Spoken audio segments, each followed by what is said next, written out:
Well, hey guys, I thought I'd make a video this evening while I'm loading some 223 ammo up here for a surface rifle match I'm hoping to go to soon. Hopefully it won't get canceled. It's interesting times we're living in here now with all the coronavirus crap or whatever, but I'm not going to talk about that because I'm sure you've heard all you care to about it, just like we all have. Anyway, um, this is one of the most fun little processes I do in the reloading room.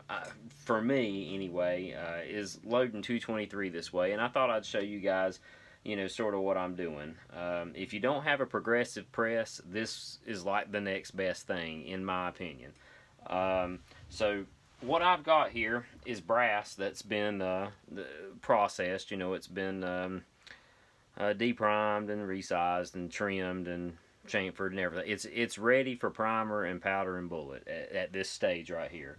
And what I really like to do, if you're using powder that meters great, like a CFE 223, which is what I'm using, but anything like that, a BLC2 or, some of the accurate powders or whatever, they measure so great that you really don't even justify using like an auto dispenser just because the powder measurers do so good with that real fine powder. So this is sort of my little setup here. I got one of these Lee auto bench primes, and I really like it. I've just got it mounted to a little piece of wood here that I can slide anywhere on the reloading bench, and I've sort of got like a little assembly line set up here. So right here's the brass, and what I'll do is just pick a piece of brass up, and we'll try to make sure I get pretty much all this in the camera here. And so pick up a piece of brass, I put it in my auto prime. It's got a primer now. I come over here, I charge the case, and then I come over here and pick a bullet up, put it in the case, and seat it. And right there, I've got one complete round loaded. And I feel like this is a really efficient way of doing this. I know a lot of people like to do things in batches, like prime them all in one batch, charge them all with powder in another batch, and then seat all the bullets in another batch. And I got to thinking about just how I could have, make that process more efficient. And I came up with this because, when I don't pick that piece of brass up but once at this point. So I'll do another one. I got my brass that needs priming. I prime it. I come over here. I charge the case with powder, and so I feel like I gain a little bit of efficiency this way, just simply because I'm not picking this same piece of brass up, multiple times if I was working in a batch setup. The cool thing about this is, when you touch this piece of brass, um, you know, and then when you set it down, it's a loaded round. You pick it up like this, and you never touch it again. Whereas if you were doing complete batch mode, you'd be picking it up at least 3 times. Once to prime it, another time to charge it, and then another time to seat the bullet. So I've never really timed myself. Get that one in a minute. I've never timed both methods. And sort of like set a stopwatch or whatever to where you'd have to start and stop. In the downtime of when you were, in the batch mode. So I don't know. It might not be that much different, but in my mind, I just kind of feel like it is. So, that's the great thing about all this reloading stuff. I've been doing it for enough years now that I feel like I've either developed some good methods or some really bad habits. Either way, you can make that judgment for yourself and modify accordingly. For your method. But I will, I'll occasionally charge my pan on my scale over here just for kicks, just to make sure that my scales haven't changed. And what I've been shooting for is 28.1, and I don't know if you can, yeah, you ought to be able to see that. And it flipped over to 28.2 there for just a second. When I first sat it down, it said 28.1, but who knows. Anyway, now there, of course, it might be because I'm talking and moving around. It's reading back to 28. Every time I point the camera at it, it changes to 28.2. Anyway, so I'll do that on occasion just to make sure I'm not way off. But I enjoy reloading this way because typically I'm reloading like I'm trying to reload. Trying is a better word than saying I am reloading precision ammo, but I'm typically I'm trying to load super accurate, like F class bench rest quality ammo. So I'm usually weighing out every one of my powder charges to the kernel, and just going through all that headache. And that's one of the fun things about service rifles. You don't. It's not quite as much as a gear race as like F class competitions or bench rest competitions. The majority of the variables is in the shooter in NRA service rifle competition. So I enjoy doing it. If you're not familiar with that, it's there's 4 stages to a match. The first stage is shooting offhand at 200 yards. Just you standing there with your rifle, no rest. The only thing they allow you to use is a shooting coat, like a really heavy. It's like a really heavy coat, sort of similar to like what you think of a straight jacket, and you put it on. And I mean, not that I have any experience with those. No, but it would sort of remind you of that, sort of like sliding a stovepipe down over your upper body, which helps stabilize you a little bit. But I mean, it's just marginal. Heck, some people even do it without them. But I usually try to use one. Anyway, back on track here. That's the first stage, offhand at 200 yards, and you have to single feed your rifle. Most people are using an AR platform, but you can't load the rounds in a magazine. You have to single feed each round. So that kind of, I think the reason they do that is it kind of messes with you. It's not as, it makes you move out of position more, I should say. So that's my idea behind why they do that. Anyway, the next stage of fire is, and you shoot 20 scored rounds. You do that for every match. The next stage of fire is a rapid fire stage, sitting at 200 yards. And what you do there is you have to fire 10 shots and do a magazine change in 60 or 70 seconds. I can't remember which it is right offhand. And you do that twice. So let me grab a little bit more powder here. I think I'm starting to run low, and I prefer not to let these powder measures get down too low for consistency's sake.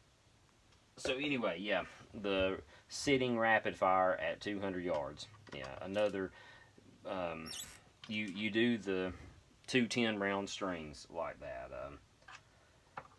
So they give you 60 or 70 seconds to fire 10 rounds and do a magazine change in that amount of time. And you can load your magazines either 5 rounds in each or 2 and 8. The reason they do that is because it is a service rifle match, and if anyone chooses to shoot a M1 Garand, the most that those old rifles could hold was 8 rounds. So that's the reason it's the 2 and 8 deal on the magazines. So anyway, after you do that, you move back to the 300 yard line if you're at a range that has the capabilities of of longer shots like that. And you do that same drill. It's a rapid fire stage, except you're laying prone this time. You're not sitting. And again, just like with standing, they don't allow you to use any kind of rests, nothing like that. You are allowed to use a sling, like a shooting sling, where you can weave your arm through it for support, but no rear bags, no bipods, nothing like that. It's just you and the rifle. And so yeah, at 300 yards, you do that that same sequence, 10 rounds and a magazine change in 60 or 70 seconds. So and you do that twice for another total of 20 scored rounds. Then you move back to 600 yards. Hopefully, if you have a range with that much distance, and then you do prone slow fire, and that's another 20 rounds, and you're just single feeding like you were doing to begin with on those on that stage, and that's pretty challenging at 600 yards. The wind comes into play, and again, no rests or anything, just you and the sling and the rifle, and so that is NRA or civilian marksmanship style service rifle competitions, and I really like it. I think it's it's just really good real world shooting. Like the skills you learn there, you could definitely apply in the field, like hunting or whatever, because you're, in all reality, there's not, in the real world, you're probably not going to have very many prone shots. I mean, heck, even if you're groundhog hunting and that sort of thing, if you lay down on the ground, lots of times, and you're shooting at another target that is close to the ground, I mean, most of the time there's always something blocking your line of sight. The grass is too high, or, just the lay of the land or whatever. So, in all reality, it's probably pretty unlikely that you would ever get very many chances to shoot from the prone position. So shooting, standing, and sitting like that, I think is good, practice just for marksmanship in general. But anyway, I'll cut this video off because I don't think I've missed anything the whole time I've been sitting here talking, but I'm just about done with this. So it looks like I've only got about 18 more to go or so. So this is just sort of, if I have the luxury of using a fine powder such as CFE 223 or something in that ballpark, I do enjoy doing this just because, like I said, I've loaded way, way more rounds the hard way, weighing every powder charge out to the kernel, and like I also shoot in our AF class competitions, so we're shooting 1,000-yard matches and that sort of thing, and our X ring at 1,000 yards is only 5 inches, and so it becomes way more of a science and a precision thing for loading ammo. So it's kind of, I don't know, therapeutic almost, I guess you could say, to load ammo like this. What I would say is the easy way, but it is just kind of fun. It's like, man, I didn't know it could be this easy and enjoyable. So anyway, like I said, this might not be the most ideal way for you, but that's the whole point of YouTube and sharing information and exchanging ideas and that sort of thing, because I've never really seen anybody quite do this same thing. I was, I think I got my idea from this more so on watching a progressive press work, and I guess I'm just sort of being the progressive part of the press in this manner. But if you don't have a progressive press and you don't want to drop the $300 or $400 or more that it takes to get into one, and the setup and everything, this is I think this is a pretty a pretty decent option. If you're into reloading, it's most likely you have all these little tools. I do like this Lee.